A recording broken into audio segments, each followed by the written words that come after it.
30 rounds in less than 3 seconds. These things are the most dangerous things we see on the street today as far as it comes to weaponry. Federal authorities across Texas are cracking down on these small pieces of plastic that they are calling kill switches. It looks innocuous enough, like a Lego or a K'NEX block, but this 1-inch piece of plastic is killing people.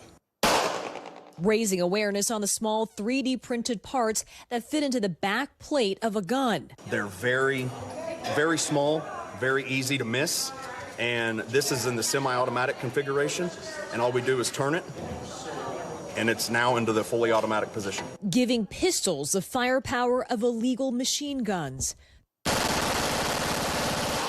The kill switch is already responsible for deaths across the country. Somebody get Bill!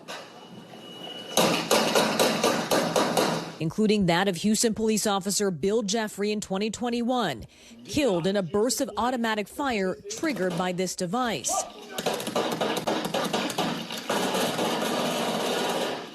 Houston proper is ground zero. By far, we're seeing the most of these devices in the city of Houston. Since then, the number of kill switches recovered by law enforcement has skyrocketed. Texas-based ATF agents have seized nearly 1,000 switches since 2017, with half of those captured in just the last year. That's partly because you can manufacture switches using commercially available 3D printers. The parts costing as little as 8 cents to produce. But ATF agents have purchased copies undercover for up to $400. So there's a significant profit to this. At times, federal agents say sellers are even turning to social media to sell these products. Just this device right here is considered a machine gun. It does not have to be onto a firearm. The possession of one carries a penalty of up to 10 years in prison. Switch-equipped guns fire faster than military-grade M4s. We cannot have our streets turned into war zones. A battle to keep communities safe from these illegal devices that can turn lethal.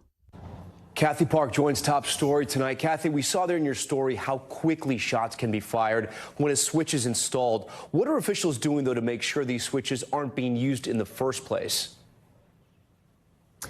Hey, Tom, that's a great question. A big part of this federal initiative is actually to work with state and local partners, educating them, because oftentimes we're told these departments don't even realize the switches are in their gun vaults. As you saw in the story, these switches are extremely small, about 1 inch in size, and they can blend in easily when they are installed correctly in a firearm. In fact, if they are the same color as the gun, they can be overlooked pretty easily. So federal officials will be working with local Crime Stopper programs and offering cash rewards for any information leading to the arrest of an individual who may be in possession of these switches or are manufacturing them.